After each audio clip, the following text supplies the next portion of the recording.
Most of the things that we do are with we relate principles to horses. So, for example, forgiveness, right? And so, if you look at the principle and what that can mean to somebody who can't let go of something from themselves or somebody else, and when you look at a horse, the way that they handle something that we would perceive to be unfair happening to them, when I see that, when I see how that a horse handles that, there's a little magic that happens somehow in how I can make that happen for me.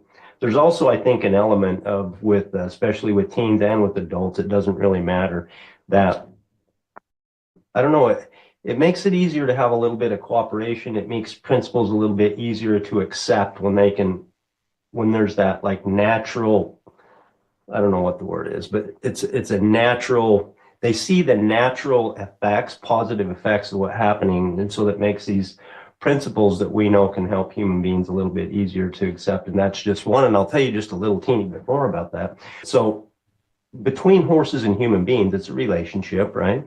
And so it's not going to be perfect. And so in that, let's just say that I, as the human being, do something that is unfair. Okay. And let's say that I was unaware is why I was doing this activity. And then I came to say, oh, this horse doesn't understand what's going on. That's why it's not working. We were both getting frustrated. And so something I did here was unfair, and I'm learning now I'm going to try to fix it. Right. Another thing that can happen, which happens with human beings relating with each other, is that I react on about emotion, right? I just do a reaction. There's not a lot of thought that goes into it, and then I regret it. I do something that was unfair, right? These things happen in our lifetimes, right? They happen a lot. So when I look at how a horse now, excuse me, a horse is not going to be a doormat and let bad activity that he doesn't understand continue to happen with no consequence, right? And so when you go back and you change your thing, he's going to be prepared that the same thing might happen again. And however, once you establish, and it doesn't take very long, right, that you've changed your behavior, and now you're communicating in him to a way you've changed this perceived unfairness or whatever, you've repaired to the best that you can, you've changed your activity of how you're going about doing whatever it was that you're doing. And so it only takes about 2 to sometimes 3 times, depending on the severity of what the thing was. But what happens is once that horse realizes the trust comes back so very fast, and then it's gone. And I mean, it's gone, right? There's no residue, right? Immediately, you could call that residue when you first come back, because he's unclear if he thinks the same thing could happen again.